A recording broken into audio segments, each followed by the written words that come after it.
আজকে আমরা নতুন একটা অধ্যায় নিয়ে আলোচনা করব দ্বিঘাতকরণী। আমরা দ্বিঘাতকরণীর অঙ্ক প্রাথমিক স্তর থেকে একবারে শেষ পর্যন্ত আমরা আলোচনা করব। দেখো দ্বিঘাতকরণী, এখন দ্বিঘাতকরণী কাকে বলবো আমরা এবং দ্বিঘাতকরণী আমরা কিভাবে করব তার জন্য কিছু নিয়ম আছে, সেই সমস্ত নিয়মগুলো নিয়ে আজকে আমরা চেষ্টা করব ভিডিওটা করার। তারপরে আমরা দ্বিঘাতকরণীর অঙ্কগুলো নিয়ে আলোচনা করব। দেখো আমরা একবার প্রাথমিক থেকে যদি আলোচনা করি, দেখো আমরা যে সংখ্যাগুলো লিখি 1, 2, 3, 4, 5 এইভাবে ধরো লিখছি, এইগুলোকে কি সংখ্যা বলে? এগুলো হচ্ছে দেখো প্রতিটাই হলো স্বাভাবিক সংখ্যা এবং পূর্ণ সংখ্যা। এগুলো কি সংখ্যা? এগুলো পূর্ণ সংখ্যা। পূর্ণ বাকি স্বাভাবিক সংখ্যা এগুলো, বা পূর্ণ সংখ্যা বা স্বাভাবিক সংখ্যা। তাহলে যে কোনো স্বাভাবিক সংখ্যা বা পূর্ণ সংখ্যার বর্গ আমরা কিন্তু নির্ণয় করতে পারি। দেখো আমরা এখানটায় আমরা 2 এর বর্গ করব, 2, 4, 5 এর বর্গ করব, এর বর্গ। তাহলে বর্গ করার নিয়মটা আমরা জানি, যে সংখ্যাকে বর্গ করতে হবে সেই সংখ্যাকে সেই সংখ্যা দিয়ে গুণ করলে হয়ে যাবে, অথবা কি সেই সংখ্যা স্কোয়ার দিলে কিন্তু সেই সংখ্যার বর্গ হয়ে যায়। আমরা 2 এর বর্গ আমরা করতে পারি কিভাবে? 2 এর স্কোয়ার হিসেবে করতে পারি, 2 দুগুণে 4, অথবা করতে পারি 2 গুণিত 2 সমান 4। অর্থাৎ বর্গ করার ক্ষেত্রে হয় আমরা স্কোয়ার দিয়েও করতে পারি, অথবা কি যেই সংখ্যার বর্গ সবসময় মনে রাখবে, যে সংখ্যার বর্গ করব সেই সংখ্যাকে আমরা সেই সংখ্যা দিয়ে গুণ করে দেবো, তাহলে সেই সংখ্যার বর্গ আমরা পেয়ে যাব। 4-এর যদি বর্গ করতে চাই তাহলে কি লিখতে হবে? 4-এর বর্গ আমরা কি লিখতে পারি? 4 গুণিত 4 করতে পারি, 4 গুণিত 4 সমান কত? 16। 5-এর যদি বর্গ করতে চাই তাহলে আমরা লিখতে পারি কি? 5 গুণিত 5 25 করতে পারি। কিংবা এখানে কি 4 স্কোয়ার করতে পারি, 4 স্কোয়ার সমান কত? 16 করতে পারি, অথবা কি 5 স্কোয়ার সমান কত? 5 5 কত? 25 করতে পারি। এগুলো তো বর্গ, কিন্তু বর্গমূল আমরা কিভাবে নির্ণয় করব? তাহলে বর্গমূল, যে সংখ্যার বর্গমূল আমরা বের করব, আমরা দেখো 4 এর বর্গমূল করব,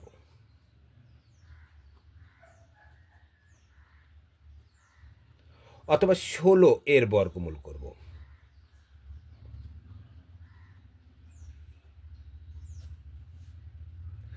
যে সংখ্যার বর্গমূল করব সেই সংখ্যাকে আমরা কি করব? প্রথমে মৌলিক উৎপাদক করে নেব, যেটা একবারে সহজ, একবারে নিয়ম। আমি একবার প্রাথমিকভাবে যেভাবে তোমরা শিখতে পারবে, যেভাবে শিখলে কখনো ভুল হবে না, আমি সেইভাবে করব। কারণ আমি প্রতিটা অঙ্ক যখন আমি করি আমি বলে দিই যে কিছু কিছু অঙ্ক আছে যেগুলো আমরা চেষ্টা করব যা বইয়ের নিয়মে আছে, নিয়ম বাদেও আমরা কিভাবে আমরা সহজে শিখতে পারি। দেখো যে সংখ্যার বর্গ করব, 4কে আমরা যদি মৌলিক উৎপাদক বিশ্লেষণ করি, 4কে আমরা লিখতে পারি 2 গুণিত 2। তাহলে 4কে আমরা রুটের মধ্যে আমরা রাখতে, যে সংখ্যার বর্গ করব তাকে রাখবো রুটের, বর্গমূল করবো তাকে রুটের মধ্যে। তাহলে 4 মানে লিখতে পারি 4 2 গুণিত 2 সমান হচ্ছে, এবার রুটের বাইরে বেরিয়ে গেলে দুটো 2 জোড়া মেলাতে হবে, দুটো সমান একটা বাইরে বেরোবে, কত বেরোলো? 2। তাহলে 4-এর বর্গমূল 2। এবার আমার বর্গমূলটা ঠিক হয়েছে কিনা মনে রাখবে সবসময়, আমার বর্গমূল অঙ্কটা ঠিক হয়েছে কিনা সেটাও কিন্তু তোমরা নিজেরাই নির্ণয় করতে পারবে। আমরা বর্গমূল দিয়ে কিন্তু আমি একটা ভিডিও করেছিলাম এবং সেখানে কিন্তু আমি উল্লেখ করে দিয়েছিলাম যে কীভাবে আমরা বর্গমূলটা ঠিক হয়েছে কিনা আমরা নির্ণয় করব। যে সংখ্যার বর্গমূল বের করবে, যেটা উত্তর বেরোবে, সেই সংখ্যাকে সেই সংখ্যা দিয়ে গুণ করে দেবে, সেই সংখ্যার বর্গ করবে। তাহলে দেখবে আবার এখানে তাহলে উত্তর বেরোল কত? এখানটা দেখো 2, তুমি 2কে 2 দিয়ে গুণ করে দাও, 2 দুগুণে কত আসবে? 4। দেখো এখানে আবার ফিরে আসছে, তার মানে অঙ্কটা আমার কী হবে? ঠিক আছে। একইভাবে 16কে যদি আমরা মৌলিক উৎপাদক বিশ্লেষণ করি, আমরা 16কে লিখতে পারি 8, 2 দিয়ে 4, 2 দিয়ে 2। তাহলে 16 সমান রুটের মধ্যে লিখতে পারি 2 গুণিত 2 গুণিত 2 গুণিত 2 লিখতে পারি। তাহলে দুটো 2 মানে একটা 2 হবে বাইরে, এখানে দুটো 2 মানে একটা 2 বাইরে পাই, তাহলে 2 দুগুণে 4। তাহলে 16-এর বর্গমূল হচ্ছে 4। দেখো 4কে 4 দিয়ে গুণ করে 16-তে ফিরে আসতে পারি। কিন্তু এবার আমাকে বললো 5-এর বর্গমূল করো, 5-এর বর্গমূল করো। তাহলে রুট আবার 5 হবে। তাহলে 5কে আমরা যদি মৌলিক উৎপাদক বিশ্লেষণ করি, দেখো 5কে কিন্তু মৌলিক উৎপাদক বিশ্লেষণ করা যাচ্ছে না। তাহলে এই ধরনের সংখ্যাগুলোকে কি লিখবো? তাহলে এর আগে আমরা প্লাস এবং মাইনাস লিখতে পারি। তাহলে যে সংখ্যাগুলো মূলদ সংখ্যার বর্গ নয়, ঠিক আছে, যে সংখ্যাগুলো কি হবে না? মূলদ সংখ্যার বর্গ। এখানে আমি উল্লেখ করছি মূলদ সংখ্যা। এখন মূলদ সংখ্যা কাকে বলে সেই সংজ্ঞাও আমি কিন্তু তোমাদের করে দেখাচ্ছি যে মূলদ সংখ্যা এবং অমূলদ সংখ্যা যদি আমরা জানতে পারি তাহলে কিন্তু আমরা দ্বিঘাতকরণে কিন্তু সহজে বুঝতে পারবো। দেখো এখানে 5কে কিন্তু আমরা বর্গমূল করতে পারছি না, তাহলে 5টাকে আমরা কিভাবে করব, 5টাকে আমরা কি বলবো? দেখো যদি আমরা একটা ধনাত্মক মূলদ সংখ্যা ধরে নিই তাহলে মনে রাখবে যে সমস্ত সংখ্যাগুলো মূলদ সংখ্যার বর্গ নয় অথবা যেগুলো প্লাস মাইনাস রুট ওভার আকারের সেগুলোকে শুদ্ধ দ্বিঘাতকরণী। তাহলে এখানে প্লাস মাইনাস রুট 5 এটা হবে কি শুদ্ধ দ্বিঘাতকরণী। তাহলে শুদ্ধ দ্বিঘাতকরণী অর্থাৎ যেগুলো সুনির্দিষ্ট সম্পূর্ণরূপে দশমিক সংখ্যার মান সম্পূর্ণ মানে রুটের মান সম্পূর্ণভাবে নির্ণয় করা যাবে না, সেগুলোকে বলবো আমরা কি শুদ্ধ দ্বিঘাতকরণ। আমরা লক্ষ্য করতে পারছি এখানে দেখো রুট ওভার 5 প্লাস মাইনাস 7 আছে, এটাকে আমরা দ্বিঘাত করতে পারছি না। একইভাবে রুট 7 ধরো, রুট 11, তাই না? দেখো রুট 19, এগুলো কারো কিন্তু আমরা শুদ্ধভাবে কি করতে পারবো না, বর্গমূল করতে পারবো না। সেগুলোর জন্য রুট 7, রুট 11, রুট 9, তাহলে রুট 7, রুট 11, রুট 19 এই সমস্তগুলোকে আমরা কি বলবো, এগুলোকে বলবো শুদ্ধ দ্বিঘাতকরণী। দেখো এগুলোকে কি করে যাবে না, মূলদ সংখ্যার বর্গ নয়, এগুলোকে দেখো বর্গ নির্ণয় করতে পারছেন। এখানে যেমন 4 বর্গ বা বর্গমূল আমরা নির্ণয় করতে পারলাম, কিন্তু রুট 7, রুট 11, রুট 5 এগুলোকে কোনো সংখ্যাকেই হচ্ছে আমরা কি করতে পারবো না, মূলদ সংখ্যার বর্গ নয়, এগুলো মূলদ সংখ্যার বর্গ আমরা নির্ণয় করতে পারছি না, সেই জন্য এগুলোকে বলবো শুদ্ধ দ্বিঘাতকরণী। তাহলে শুদ্ধ দ্বিঘাতকরণীর সংজ্ঞাটা আমাদের মনে রাখতে হবে। তাহলে শুদ্ধ দ্বিঘাতকরণী কাকে বলে, যেসব সংখ্যা কোনো মূলদ সংখ্যার বর্গ নয়, অথবা যেগুলো যদি ধনাত্মক মূলদ সংখ্যা হয় তখন সেক্ষেত্রে আবার এই সংখ্যাটা লিখতে পারি যে প্লাস মাইনাস রুট ওভার আকারে যে সংখ্যাগুলো সেগুলোকে বলা হয় দ্বিঘাত সংখ্যা। তোমরা এই সংখ্যাটুকু মনে রাখবে, শুধু তাহলে হবে যে সংখ্যা কোনো মূলদ সংখ্যার বর্গ নয় তাদের বলবো আমরা কি দ্বিঘাতকরণী। তাহলে এখানে দেখো একটা কথা আসছে মূলদ সংখ্যা, একটা কথা আসছে আমাদের মধ্যে। তাহলে মূলদ সংখ্যা আমাকে কাকে বলে সেটা আমাকে জানতে হবে। তাহলে আমরা যদি মূলদ সংখ্যা নাই জানতে পারি তাহলে সেক্ষেত্রে আমরা কিভাবে আমরা নির্ণয় করব। দেখো আমি সমস্ত সংখ্যাগুলো আমি যেহেতু দ্বিঘাতকরণের প্রাথমিকভাবে করব, আমরা সমস্ত সংখ্যা মূলদ অমূলদ সদৃশকরণ সমস্ত কিছু কিন্তু আমরা উদাহরণ দেব এবং তার সাথে সংজ্ঞা এবং উদাহরণ সমেত আমরা হচ্ছে জানবো। এবং মূলদ সংখ্যা যে সমস্ত সংখ্যা সুনির্দিষ্ট সম্পূর্ণ মান সম্পূর্ণরূপে নির্ণয় করা যায় তাদের বলা হয় মূলদ সংখ্যা। তাহলে সুনির্দিষ্ট দশমিক মান নির্ণয় করতে পারবো। আমি রুট ওভার আমি হচ্ছে 25 করলাম, রুট কত করেছি আমি, দেখো 25 করেছি। রুট 25কে যদি আমি ভাঙি রুটের বাইরে বের করছি কত হচ্ছে, এখানে দেখো 5 আসছে, তাই না? তাহলে এখানে লক্ষ্য করতে পারছি দেখো এটা হচ্ছে কি মূলদ সংখ্যার, এখানে রুট 25কে আমরা 5 হিসেবে লিখতে পারছি। একইভাবে আমরা দেখো এটাকে যদি উল্টো 5 স্কোয়ার সমান কত করতে পারি 25, এটা আবার যদি করি তাহলে 25 সমান রুট 25 যদি করি তাহলে রুটে থাকলে কত বোধ, তাহলে 25 সমান কত করতে পারি 1/2 রুটের বাইরে আসিল, তার মানে 2 মানে কি 25কে যদি ভাঙি তাহলে কত হবে 5 স্কোয়ার গণিত কত 1/2 সমান 5 মাথায় 1 সমান কত আসবে 5। এইভাবে আমরা হচ্ছে কি ভাঙতে পারি। কী হবে, কোনো সংখ্যার মাথায় রুট থাকা মানে সেই সংখ্যা কী হবে হাফ হিসাবে লিখবে। দেখো রুট 25, এটাকে আর একটা উদাহরণ দিয়ে তোমাদের আমরা বুঝাতে পারি। দেখো এখানে 2 এখানে কত আছে স্কোয়ার, এখানে কত লিখলাম 1/2, কিন্তু যদি 3 থাকে কি করবে, দেখো 5 মাথায় আমার 3 আছে, সেক্ষেত্রে আমরা ভাঙবো কীভাবে, তাহলে 5 মাথায় 3 মানে 3টে 5কে গুণ করে 125 হবে। তাহলে 125কে রুট কি লিখতে পারি, এখানে 3 ভিতরে কত লিখতে পারি 125। তাহলে এটা যদি রুটের বাইরে 125 মাথায় ঘাতে লিখতে পারি 1/3। তাহলে 125কে ভাঙলে কত হবে 5 কিউব লিখতে পারি গণিত 1/3, 5/1 সমান কত আসছে 5 আসছে। তাহলে মূলদ সংখ্যা যে সমস্ত সংখ্যাগুলো সুনির্দিষ্ট দশমিক মান, দেখো এগুলোকে সুনির্দিষ্ট দশমিক মান নির্ণয় করা যাচ্ছে সেই জন্য এগুলোকে কি বলবো মূলদ সংখ্যা। তাহলে মূলদ সংখ্যা কাকে বলবো, যে সমস্ত সংখ্যার সুনির্দিষ্ট দশমিক মান সম্পূর্ণভাবে নির্ণয় করা যায় তাকে বলবো মূলদ সংখ্যা। তাহলে তাহলে এখানে দেখো রুট 25 এরমভাবে মনে তোমার এইখানে তোমার জানার দরকার নাই, এটা আমি জাস্ট এক্সট্রাভাবে তোমাদের একটু জানে রাখলাম, খুব সহজভাবে তোমাদের এত জানার দরকার থাকবে না গো। আমি যেহেতু আমি হচ্ছে ভিডিওটা ডিটেলসে তোমাদের জানাতে চাই, সেই জন্য আমি কিন্তু এখানটায় আমি ডিটেলসে করে দেখাম। রুট 36 আছে, এটাকে দেখো বাইরে বের করলে কত হবে, 6 6 36 মানে 6 হবে। তাহলে এটা কি হয়ে যাবে, তাহলে দেখো এখানটা একটা স্বাভাবিক সংখ্যা আমরা পেয়ে গেছি। এরকমভাবে সম্পূর্ণভাবে মনে রাখবে, যেগুলোকে রুট ভাঙা যাবে এবং রুট ভাঙার পর স্বাভাবিক সংখ্যা পাবো সেগুলোকেই হচ্ছে মূলদ সংখ্যা বলবো। এই সংজ্ঞাটা আমরা মনে রাখতে পারি, মানে কিন্তু এটা কিন্তু পরীক্ষায় লেখা আসবে না, এটা মনে রাখার জন্য বলছি। যে সমস্ত সংখ্যাগুলো রুট ভাঙতে পারবো এবং রুট ভাঙার পরে কী আসবে, স্বাভাবিক সংখ্যায় পরিণত করতে পারবো, সেগুলো মূলদ সংখ্যা। আর যে সমস্ত সংখ্যা সুনির্দিষ্ট দশমিক রূপে নির্ণয় করা যায় না, অর্থাৎ কি এটা কি যেমন রুট 7, রুট 5, এর কিন্তু হচ্ছে মান আমরা নির্ণয় করি, সুনির্দিষ্ট দশমিক মান নির্ণয় করতে পারবো না, এগুলো হয়ে যাবে কি অমূলদ সংখ্যা। তাহলে এটা আমরা হচ্ছে কি বইয়ের নিয়ম বাদে আমরা কীভাবে মনে রাখবো, যে সমস্ত সংখ্যাগুলো রুট কি ভাঙা যাবে না এবং রুট ভাঙলে স্বাভাবিক সংখ্যায় আসতে পারবো না। তাহলে এরমভাবে যদি আমরা মনে রাখি, তাহলে কিন্তু আমরা কিন্তু সংখ্যায় যদি আমরা মনে না থাকে, দেখো যেগুলো এখানেও লিখেছি দশমিক মান সম্পূর্ণরূপে নির্ণয় করা যায়, কিন্তু মূলদ সংখ্যার আর একটা সংখ্যা আছে যেগুলোকে PQ আকারে লেখা যায়, সেগুলোকে মূলদ সংখ্যা বলা হয়। যেমন স্বাভাবিক সংখ্যা আছে 6, 6কে আমরা লিখতে পারি 6 এটাকে PQ আকারে লেখা যাচ্ছে, এটাকে আমরা কি বলতে পারি, মূলদ সংখ্যা বলতে পারি। কিন্তু মনে রাখবে সর্বক্ষেত্রে কিন্তু রুট রুট 5 কিংবা রুট 25 এগুলো কিন্তু রুট 25, রুট 4 সর্বক্ষেত্রে কিন্তু এগুলো কিন্তু করণীয় নয় কিন্তু, ঠিক আছে? কেন করণীয় নেই সেটা আমি পরে ব্যাখ্যা করছি। দেখো এখানে 6কে PQ আকারে লেখা আছে, তাহলে মূলদ সংখ্যা। অর্থাৎ কি যদি তোমার এইটা সংখ্যা মনে না থাকে, তাহলে যে কোনো স্বাভাবিক সংখ্যা দেবে, যে কোনো স্বাভাবিক সংখ্যা মানে সেগুলোকে PQ আকারে লেখা দেবে। দেখো রুট 49 লিখলাম, রুট 49কে বাইরে বেরোলে কত হচ্ছে 7, 7 হলো স্বাভাবিক সংখ্যা, 7কে আমরা PQ আকারে লিখতে পারি। যে কোনো স্বাভাবিক সংখ্যার হরে 1 থাকে, দেখো উপরেরটা পিউ নিচেরটা কিউ, এখানে 7কে আমরা PQ আকারে লিখতে পারছি, তাহলে সেটা হবে মূলদ সংখ্যা।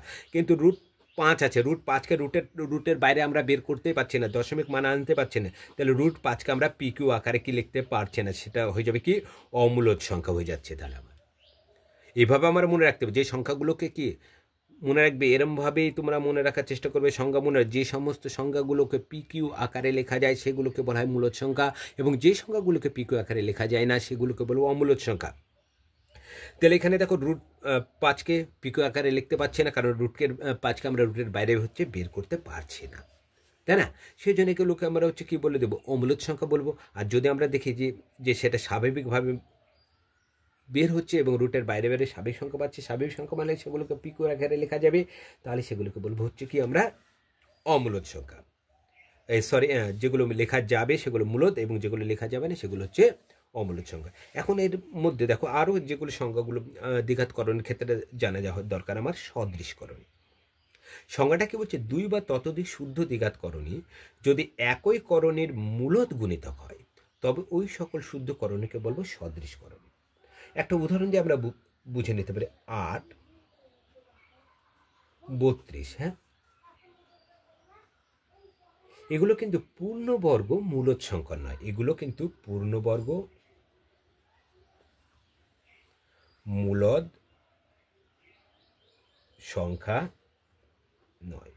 তো পূর্ণবর্গ মূলদ সংখ্যা যদি হতো, তাহলে কি 8টাকে ভাঙলে কি স্বাভাবিক সংখ্যায় ফিরে আসতে পারতাম।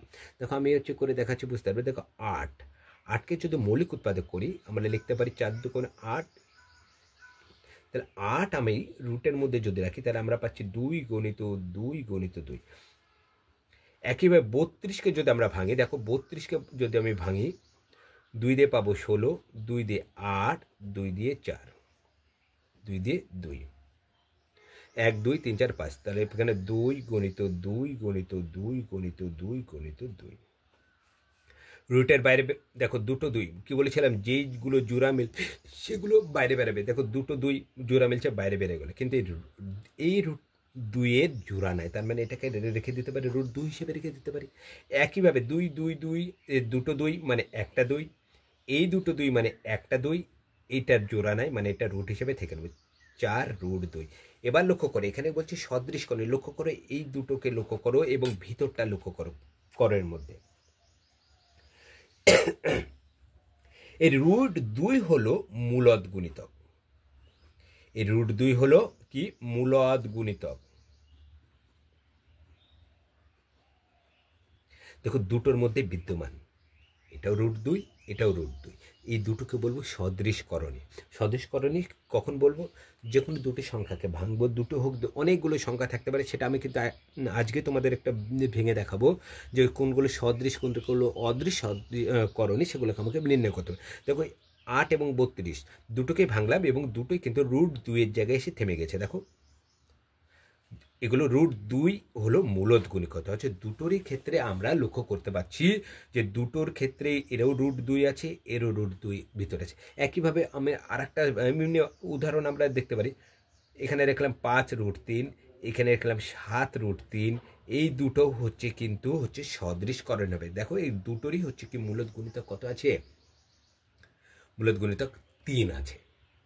তাহলে সদৃশকরণে যেমন আছে, আর একটা জানতে হবে অসদৃশকরণী। যে সমস্ত সংখ্যা বলছে যে সকল শুদ্ধ দ্বিঘাতকরণী সদৃশকরণী নয়, তাহলে সদৃশকরণী নয় মানে সেটা অদৃশ, তাহলে সদৃশকরণী নয়। এখন দেখো √12কে ভাঙছি, √28কে ভাঙছি। √12কে যদি ভাঙি আমরা লিখতে পারি 2 × 2 × 3। 28কে যদি ভাঙি 2 × 2 × 7। দুটো 2 মানে একটা 2 √3, দুটো 2 মানে একটা 2 রুট পড়ে থাকছে 7। দেখো এই দুটো কিন্তু লক্ষ্য করে এটা কিন্তু মূলদ গুণিতক, যেটা মূলদ গুণিতক আলাদা। মূলদ গুণিতক কি আছে? আলাদা আছে। তাহলে মূলদ গুণিতক যেহেতু আলাদা আছে, তাহলে এরা কি হয়ে যাবে? অসদৃশকরণী। তাহলে একাধিক সংখ্যাকে যে ভাঙবো, ভাঙার পরে যদি মূলদ গুণিতকটা যদি একই থেকে যায়, মূলদ গুণিতক যদি একই থাকে, মনে রাখবে মূলদ গুণিতক ভাঙার পর যদি যে এইটা বলবো মূলদ গুণিতক যদি এক থাকে তাহলে বলবো কি?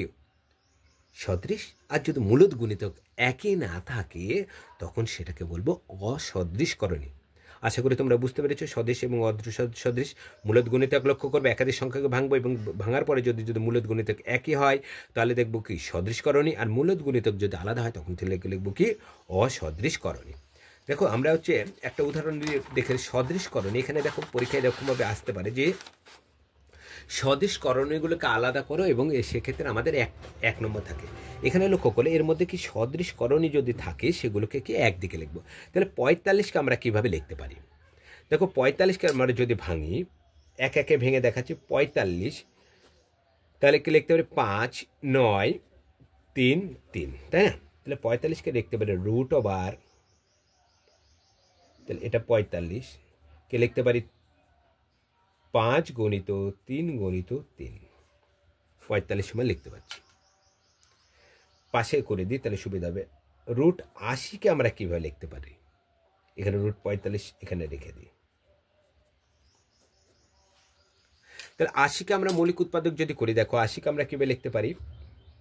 2 দিয়ে 40, 2 দিয়ে 20, 2 দিয়ে 10, 2 দিয়ে 5। তাহলে 80কে আমরা লিখতে পারছি √2 × 2 × 2 × 2 × 5 হিসাবে। এখানে আছে √180। আগে সবগুলো ভেঙে নিই। তাহলে 180কে আমরা কীভাবে লিখতে পারি? তাহলে 180কে তুমি ভাঙো, 2 দিয়ে কত হবে? 90 × 180, 45, 3 15 45, 3 5 15, 3 5 15, 3 45, 2 90, 2 180। তাহলে লিখতে 2 × 2 × 3 × 3 × 5। 500কে ভাঙি √500। তাহলে 500কে যদি আমরা লসাগু করি, লসাগু বলছি, মৌলিক উৎপাদক করি, 2 দিয়ে যাবে, 2 2 4, 5 2 10, 0 আছে মানে 2 দিয়ে যাবে, 2 1 2, 2 2 4, 5 2 10, 5 আছে মানে 5 দিয়ে, 5 2 10, 5 5 25, 5 5 25 লিখতে পারি 2 × 2 × 5 × 5 × 5। বাইরে বের করো, দুটো 3 মিলছে, তার মানে এটা 3 √5 হচ্ছে। অন্য কালারে করলে তোমাদের সুবিধা হবে বোঝা। দুটো 2 মিলছে, তাহলে 2 বাইরে বেরোলো। এখানে দুটো 2 মিলছে, 2 বাইরে বেরোলো। √5 মিলছে না, দেখো একাই আছে, তাহলে 2 2 4 √5 থাকছে। দুটো 2 মানে একটা 2, দুটো 3 মানে একটা 3, গণিত √5, 3 × 6 √5। 180কে একইভাবে 2 2 মানে 1 2, 2 5 মানে 1 5 √5 পড়ে থাকছে, 5 2 10 √5। এখানে লক্ষ্য করতে হবে সদৃশ করণী, মানে এর মধ্যে কোনটা কোনটা এক। দেখো লক্ষ্য করে কী বলছে, সদৃশ করণীগুলোকে আলাদা করো। কিন্তু এখানে লক্ষ্য করতে পারছি দেখো সবগুলোই সদৃশ, এখানে আলাদা করো। এটাও কি, যেটা মূলত গুণিতক √5, 5 2 10 2 20, 5 2 10 2 20 2 40 2 80। ওকে, 3 5 15 15, 3 15 45 2 90, 90 180, 5 5 25 125 250। এখানে লক্ষ্য করতে পারছি দেখো সববারই মূলত গুণিতক একই আছে, তাই না? সবগুলোর মূলত গুণিতক। এখানে কিন্তু অঙ্কটা বলেছিল সদৃশ করণীগুলোকে আলাদা কর। এখানে যদি আমি আর একটা লিখে দিলাম, ধরো আমি √147 করে দিলাম, তাহলে √147কে যদি ভাঙি তাহলে আবার 7 × 7 × 3 পাবো। এটাকে যদি ভাঙি তাহলে 7 √3 হবে। তাহলে মূলত গণিতক আলাদা, তাহলে মূলত গণিতককে কি বলেছে, সদৃশ করণীগুলোকে আলাদা। তাহলে এখানে সদৃশ করণী এখানে কটা হচ্ছে দেখো, √45, √80, √180, √500। এরা হলো সদৃশ করণী, কারণ এদের কি, এরা হলো সদৃশ, কারণ এদের কি মূলত গুণিতক এক, মূলত গুণিতক এক, এক কি আছে, মূলত গুণিতক সবারই √5, সেই জন্য হলো সদৃশ, এরা সদৃশ। আবার এটার যদি সঙ্গী থাকতো, এও কিন্তু এর যদি আর একটা সঙ্গী পেয়ে যেত, তাহলে এ 10 √3 পেয়ে যেত, তাহলে এরা তখন হয়ে যেত কি, এরা তখন হচ্ছে সদৃশ হয়ে যেত। দেখো এটার মধ্যে লক্ষ্য করতে, যে সমস্ত মূলত গুণিতকগুলো এক হবে সেগুলোকে আলাদা করে দেবো, তাহলে সেগুলো হয়ে যাবে কি সদৃশ মূলক, সদৃশ করণী। তাহলে দ্বিঘাত করণীর ক্ষেত্রে আমরা একবার প্রাথমিক থেকে একবার শেষ পর্যন্ত অঙ্ক করব। আমরা আজকে চেষ্টা করলাম যে দ্বিঘাত করণের প্রাথমিকের কিছু নিয়ম নিয়ে এবং সংজ্ঞা নিয়ে আলোচনা করার।